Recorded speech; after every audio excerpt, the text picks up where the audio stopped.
திரைக்குறள் நேயர்களுக்கு வணக்கம். கூலி படத்துடைய ஆர்ட் டைரக்டர் ஒரு சில விஷயங்கள் வந்து ஷேர் பண்ணியிருக்காரு. அதாவது என்னன்னா, இந்த படத்தில் யூஸ் பண்ண ப்ராப்பர்ட்டிஸில் எங்கேயா அந்த சேரை கண்டுபிடிச்சா கைலாங்கடையிலே அப்படின்னு ஆர்ட் டைரக்டர் சதீஷ் வந்து ரொம்ப ரொம்ப கடுப்பாயிட்டார். ரொம்ப வந்து ஒரு மாதிரி வெக்ஸ் ஆகிட்டார் அப்படின்னு தான் சொன்னோம். உண்மையிலேயே ஒரு வருத்தமாக தான் இருக்குது. அந்த மாதிரிலாம் சொல்லக்கூடாது.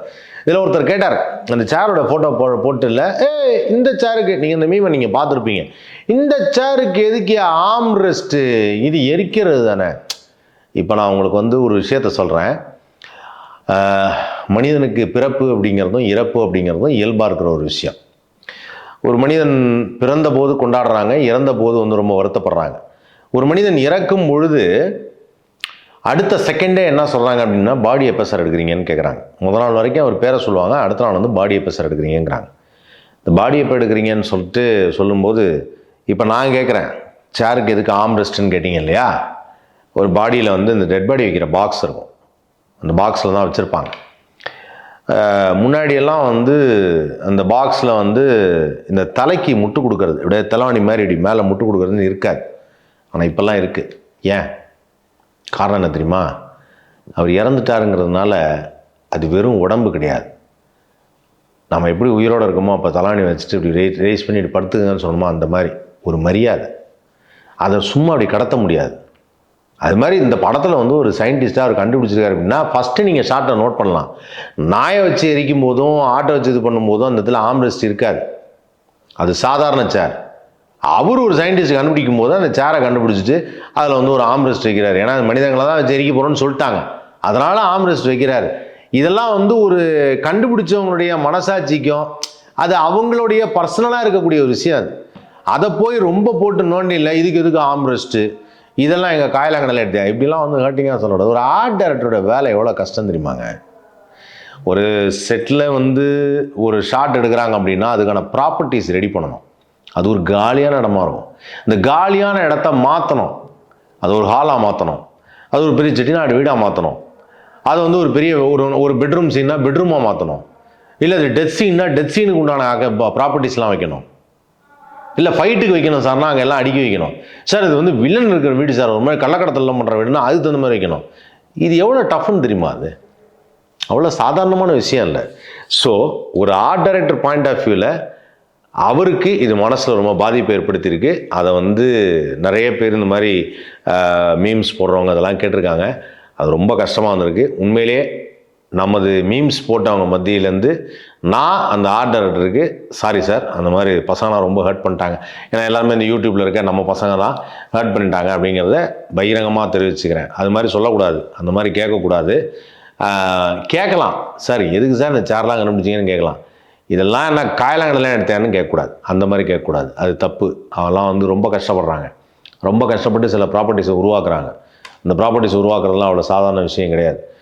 அதே மாதிரி இந்த படம் வந்து கூலி படத்தில் வந்து இன்னொரு சூப்பரான ஒரு விஷயம் என்ன அப்படின்னு பார்த்தீங்கன்னா, இந்த படத்தில் கிட்டத்தட்ட வந்து வேர்ல்டு லெவலில் இந்த படத்துடையே ரிலீஸ் ஆன 2 படங்கள் அப்படிங்கும்போது வந்து அதில் ஒன்று வந்து வெப்பன்ஸ் அப்படின்னு ஒரு படமும், இன்னொரு படம் வந்து நோபடி 2 அப்படிங்கிற படமும். இந்த 2 படத்தை விட இது வேர்ல்டில் நம்பர் 1 இருக்குது கூலி அப்படிங்கிறது சமீபத்தில் கிடைத்த ஒரு செய்தி. ஸோ வேர்ல்டு லெவலில் வந்து கூலி வந்து நம்பர் 1 இருக்குன்னு, அதற்கு ஒரு தமிழ் சினிமா காரங்களாக இருக்கிற தமிழர்களாக இருக்க அனைவரும் பெருமைப்பட வேண்டிய ஒரு விஷயம். அது நம்ம படம் ஒன்று நம்பர் 1 இருக்குது அப்படின்னு சொல்கிறது அது உண்மையிலேயே சந்தோஷமாக இருந்தது. அண்ட் எத்தனையோ திரைப்படங்கள் நடிச்சிருக்காரு. இதில் பார்த்தீங்கன்னா இப்போது அதாவது சோஷியல் மீடியாவும் இந்த மாதிரி டிஜிட்டல் உலகம் வந்ததுக்கு பிறகு வந்து நிறைய பேருக்கு வந்து சில பாசிட்டிவான கமெண்ட்ஸ் இருக்குது.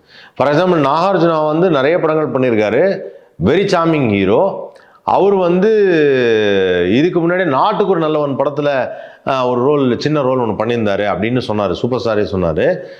ஆனால் அதுக்கப்புறம் அப்போல்லாம் பெரிய பாராட்டு கிடைக்கலனாலும் இப்போது நாகார்ஜுனுடைய கெரியர்லேயே இது ஒரு பெரிய மைல் கல். The screen presence of Nagarjuna and Rajini total Telangana ஆனாலும் எல்லாரும் கொண்டாடுறாங்க அப்படிங்கிறாங்க.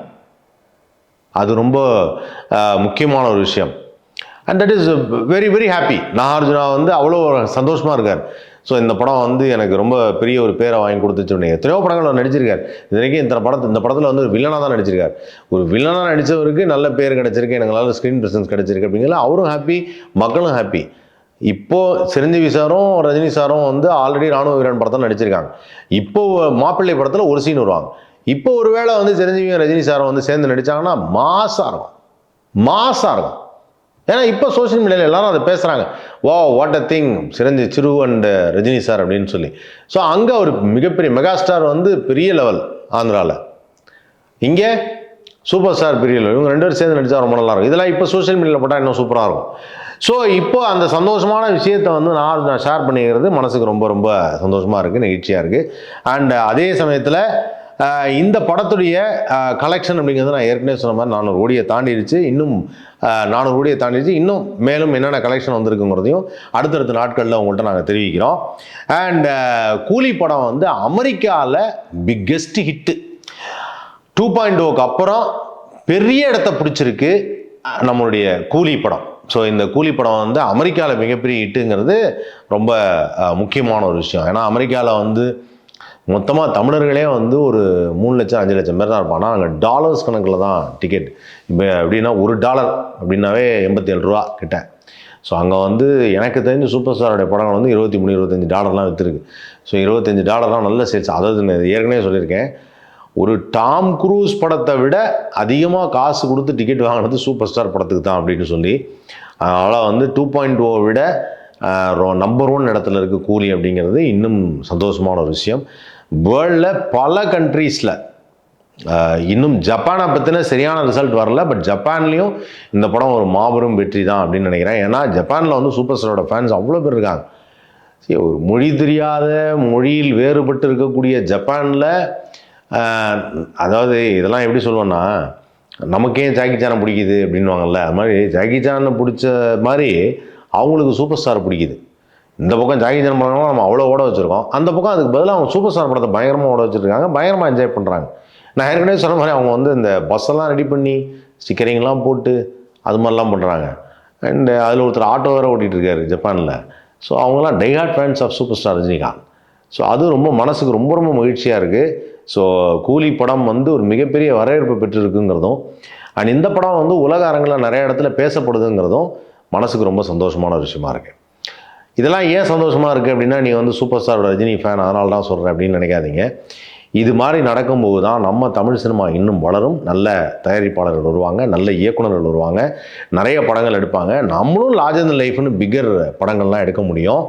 தமிழ் சினிமா சாதிக்காத விஷயமே கிடையாது. We had wonderful writers and directors in Tamil cinema.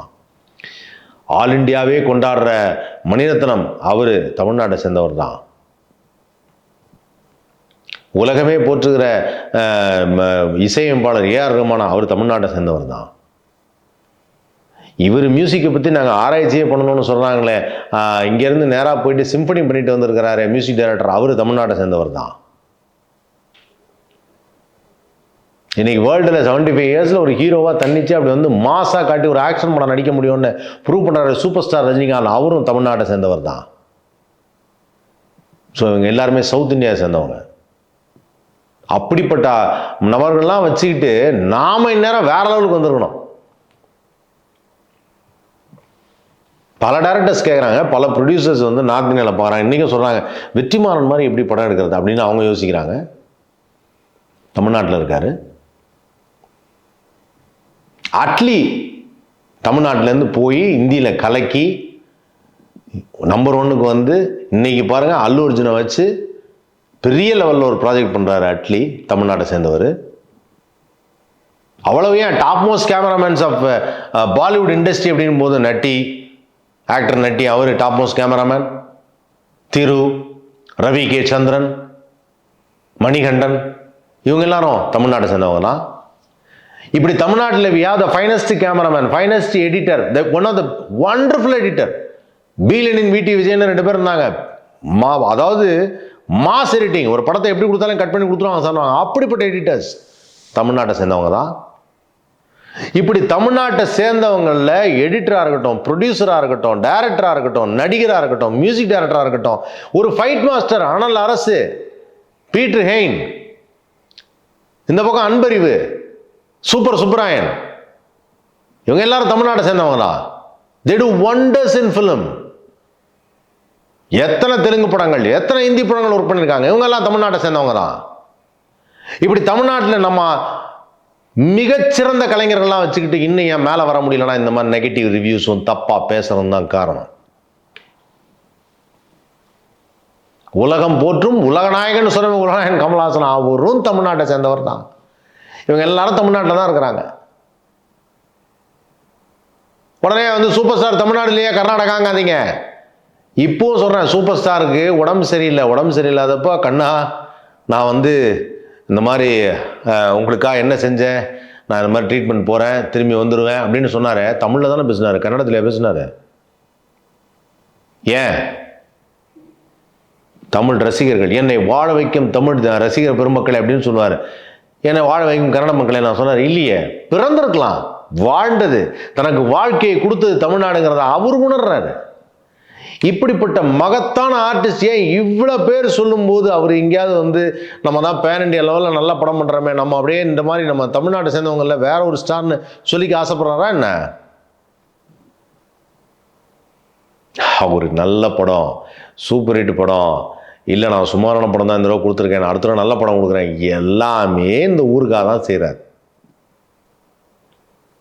ஏகப்பட்ட விஷயங்கள். இப்படி நான் ஒருத்தர் 2 பேர் பெண்பான் பண்ணல, இவங்கள மட்டும் இல்லை, அடுத்து வர எல்லா ஆர்டிஸ்டும் சொல்கிறேன்.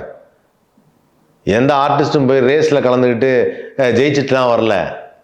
நம்ம ஊரில் அஜித் இருக்காரு,